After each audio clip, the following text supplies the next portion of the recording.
Y este sacrificio y este sufrimiento no fue por ninguna otra razón que no fuera para unirnos a Dios, para llevarnos a Dios a través del sacrificio de la cruz.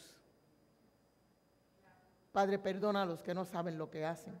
No podía Dios juzgarle a ellos, porque a Dios nadie lo mató, a Jesús nadie lo mató. Dice la Biblia que Él se dio por nosotros. Por lo tanto, Él no podía juzgarles, Él no podía culparles de aquello, porque aquello fue un plan divino, aquello fue un plan creado en el cielo para Él morir por nosotros. Gloria a Jesús. Desde aquella cruz hubo una compasión extraordinaria. Desde aquella cruz hubo una compasión que nosotros jamás podremos sentir, a menos que no sea a través del Espíritu de Dios. A través de aquella cruz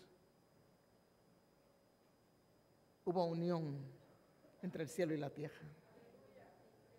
Aquella cruz no significa otra cosa que la unión de dos pueblos, el pueblo judío con el pueblo gentil. Quiere decir que la cruz y la muerte en el Calvario y la muerte en aquella cruz y la muerte en aquel día supuestamente fatídico no tiene nada que ver con otra cosa que no sea reconciliación con Dios y Dios con nosotros. Anoche yo estaba viendo esta película de nuevo. No sé, algo que me inclinó a verla.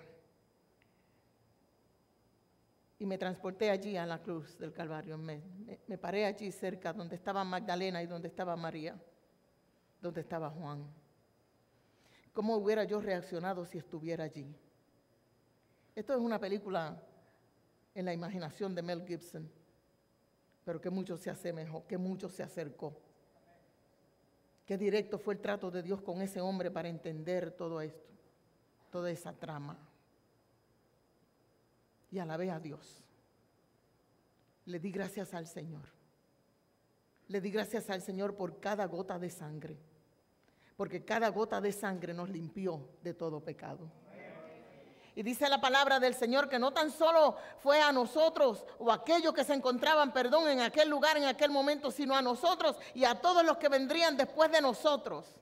No es que los pecados de las gentes quedaron automáticamente perdonados. Quiere decir que si usted reconoce que ese es el Hijo de Dios, que dio su vida por usted, y usted recibe a ese Salvador como Señor y Dios,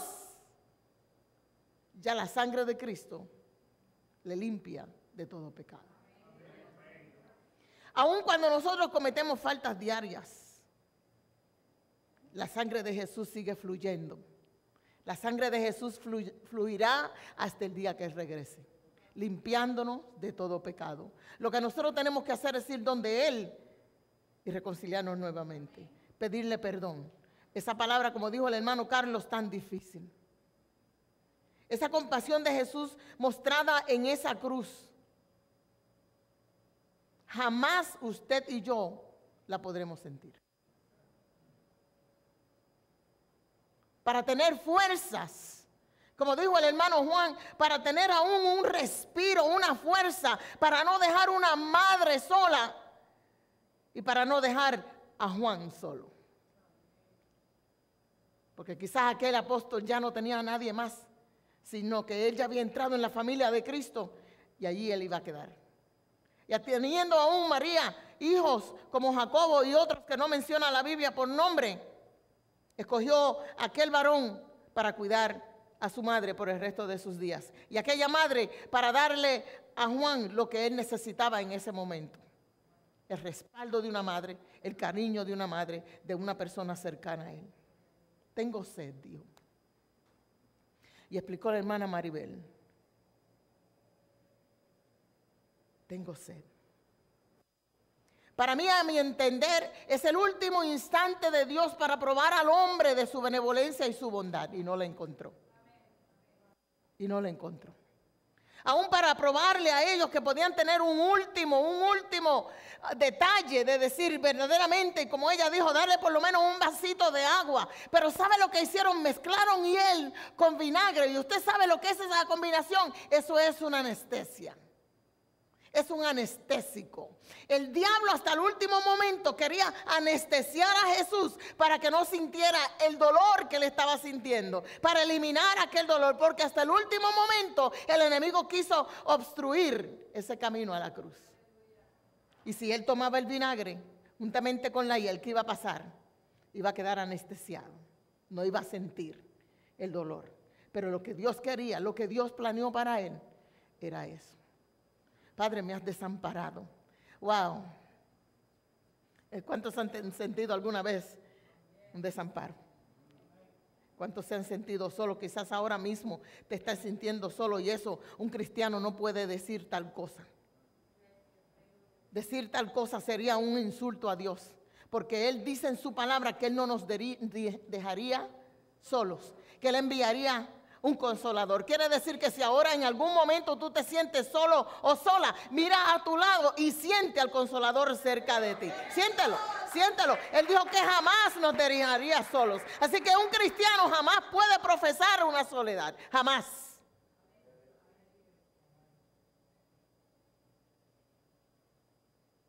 Consumado es. Norberto lo explicó, aunque no entendimos la parte de la preñez y el parto. Y el coco que entró y salió, no entendemos. Consumado es. Fíjate, Satanás tuvo un encuentro con Jesús, un encuentro personal de cara a cara. Eso fue allá en el desierto cuando él mismo, dice la Biblia, por el Espíritu, siguió a Satanás hasta el desierto.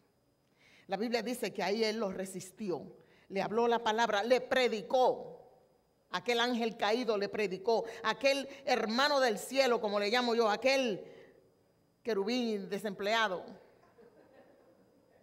cara a cara. Y dice la Biblia que lo resistió, dice que Satanás no pudo con él. Pero eso no paró el intento, a pesar de que ese encuentro de cara a cara entre Jesús y Satanás no se volvió a ver de esa forma en ninguna otra parte de la Biblia, pero él no dejó de intentar de que Jesús no llegara a la cruz. Tonto Satanás, sigue siendo el mismo tonto. A través de las debilidades de Pedro, no quiso que él llegara. A través de las debilidades de Judas, a través de las debilidades de Caifás, a través de las debilidades de los fariseos, de los seduceos y todos los seos, para que él no llegara a la cruz. Una cosa no sabía Satanás, que la victoria de Jesús no se encontraba en la cruz. ¿Sabe lo que se encontraba en la cruz? La salvación de nosotros.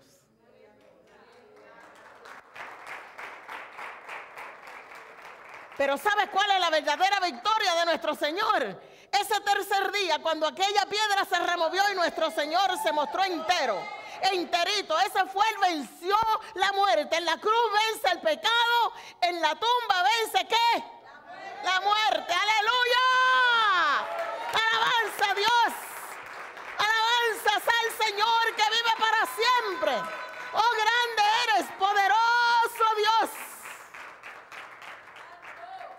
Y la última palabra, palabra de reunión. Entonces Jesús, clamando a gran voz, ¿usted puede imaginarse? ¿Usted vio cómo lo habían dejado? ¿Usted vio que a Jesús le arrancaron las barbas, le arrancaron el pelo? La burla nada más era suficiente. ¿Usted vio su cuerpo? ¿Usted lo vio con un pañito aquí, verdad que sí? Ese paño es en la película, ese paño es en la televisión, porque la palabra me dice a mí que a él le despojaron de sus ropas. Hicieron un despliegue de él al desnudo. Hay gente que no le gusta oír eso, pero así es. Y después de haber perdido su fuerza física, su fuerza humana, su alma está despierta, su alma tiene hambre de una sola cosa, su alma sabe que este es el fin, que este es el final, que ya no hay nada más, que todo se acabó. Aquello no le causa tristeza a Jesús, aquella es su mejor alegría. aunque no lo puede mostrar de esa forma. Pero dice que gritando, clamando a gran voz, sacó fuerzas del alma. Cuando tú estás más angustiado, cuando tú estás más dolido, cuando tú crees que ya no puedas, tu alma se despega de ti, tu alma vuela al cielo, tu alma se presenta a Dios, tu alma se presenta al Altísimo y clama a gran voz y tu alma le explica a Dios y Él te entiende. Cuando tú estás solo, cuando tú estás en agonía, cuando tú dices no puedo más, cuando tú vas arrastrándote de rodillas a una esquina buscando un lugar de refugio para hablar y tú dices ¿de dónde saco yo fuerzas para hablarle a mi Señor? Tu alma se expande, a Dios se abre completa y cuando tú no puedes proferir palabra, ni lágrimas te salen de los ojos, ni palabra de tu boca, el alma tuya habla a Dios y Él entiende el idioma de tu alma. Él entiende el idioma de tu alma. ¿Cuántas veces te has acostado en tu cama pensando, Señor, me has dejado, me has desamparado, no te oigo, no te entiendo, ¿dónde estás? Y dice que podemos llorar toda la noche, pero al otro día en la mañana viene la luz del sol. ¿Has notado que el sol no falla? ¿Has notado que el sol sale? Dice mi mamá, el sol sale todos los días a la misma hora. Él no falla. Así tampoco Dios con nosotros. Y dice que clamó a gran voz y gritó, Padre, en tus manos encomiendo mi espíritu. Nadie tiene autoridad sobre su propio espíritu. Tu espíritu le pertenece a Dios. Y el día que tú mueras y el día que yo muera, cuando se vaya esa respiración, cuando usted haga, ese espíritu vuelve a Dios, quien lo dio. Pero Jesús tiene autoridad porque Él es Dios. Muchas personas no entienden esto y hay que volverlo como explicar un poquito cómo Dios, Jesús siendo Dios o Dios siendo el Padre y Jesús siendo el Hijo, ¿por qué desde aquella cruz Él le está hablando al Padre? Vamos a volver a explicar. Atención, atención. Jesús es un cartucho. Ven acá, David. María, voy a tocar a David. Con unción. Usted ve este cuerpo. Esto es un cartucho. Mire, esto es un cartucho. Cartucho prieto. Este cartucho, sin el espíritu, eso es eso, un cartucho. Sin alma, sin sangre, no es nada. ¿Verdad que no? Jesús fue un cartucho. Dios dijo, yo voy a hacer un cartucho. Y allí yo me voy a meter.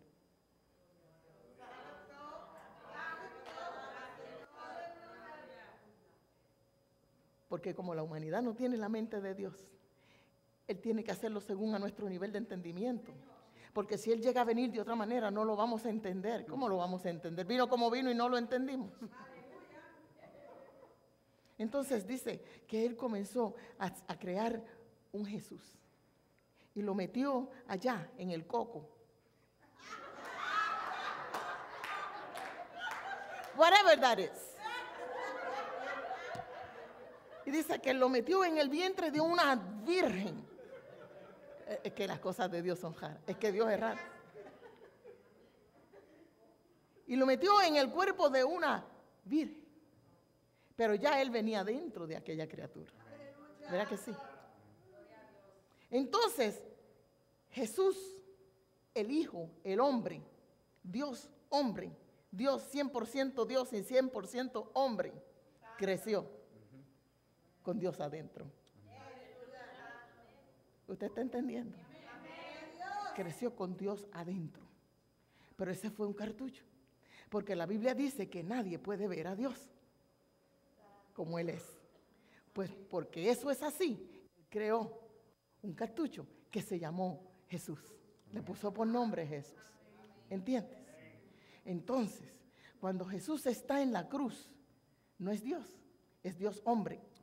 El Dios hombre que está en la cruz está hablándole al Padre Dios que está en el cielo, que es el mismo, Aleluya. Entonces, cuando Él grita de aquí del alma, Padre, ¿quién está gritando? Es Jesús. Jesús está gritándole al Padre. ¿Verdad que sí? Pero cuando Jesús entrega su espíritu, ¿sabe qué sucede? Que ya Jesús no está. ¿Se fue?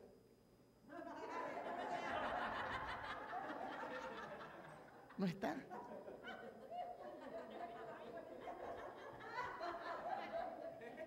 ¿Sabe dónde está? Sentado a la diestra del Padre.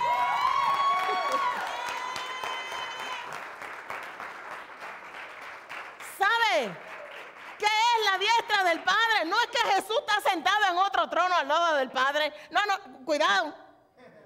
No es que hay dos tronos allá arriba, es un solo trono, un solo trono, un solo trono. Pero escuche, cuando dice que Jesús está sentado a la mano derecha de Dios, está sentado otra vez en su autoridad.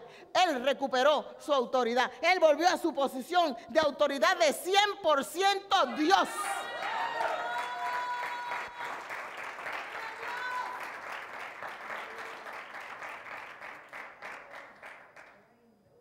Por 40 días hubo un cartucho andando por la tierra, con Jesús, con Dios adentro. Pero Él se portó otra vez como el hombre Jesús, dando las últimas directrices y explicándole lo último que había que hacer. Ese tercer día, de ese día de resurrección, de lo que hablaremos este domingo. El mensaje de este domingo se llama Dios puede hacer cualquier cosa en 3 días. Es más, Dios puede hacer cualquier cosa en 1 minuto. Dios puede hacer cualquier cosa en 1 segundo. Ese día de resurrección hubo una gran reunión. Ese día en el cielo tiene que haber habido un gran silencio. El día de la ascensión. El día de la resurrección y el día de la ascensión. El día de la ascensión tiene que haber habido un gran silencio en el cielo. Y los ángeles están hablando, hoy regresa el Señor, hoy regresa, ya terminó, ya consumado eso, hoy es. Y hay fiesta en el cielo, aleluya. Como aquí debe de haber fiesta este domingo. Yo creo que debe de haber una gran celebración. Si alguna vez hemos celebrado nuestra salvación, debe ser este domingo, no sé por qué. No sé por qué. ¡Aleluya! Consumado es. It is finished. It is done. Nada más que hacer. Y ese mismo Cristo está por regresar. Allí nos perdonó, allí nos dio salvación, allí nos reconcilió con el amor. Allí habló la palabra de expiación, como dijo la hermana Ilsa, que lo dijo espectacularmente. Allí la hermana Maribel habló de esa palabra de sufrimiento físico cuando tuvo sed. Y Norberto habló de la palabra del triunfo. Y yo les he hablado de la palabra de reunión. Ya hemos sido reunidos con Dios. No lo dañe ahora. Manténgase ahí en la reunión. Prepárese para la gran cena. Prepárese para la gran fiesta. ¡Aleluya! Alabanzas al Dios que vive para siempre.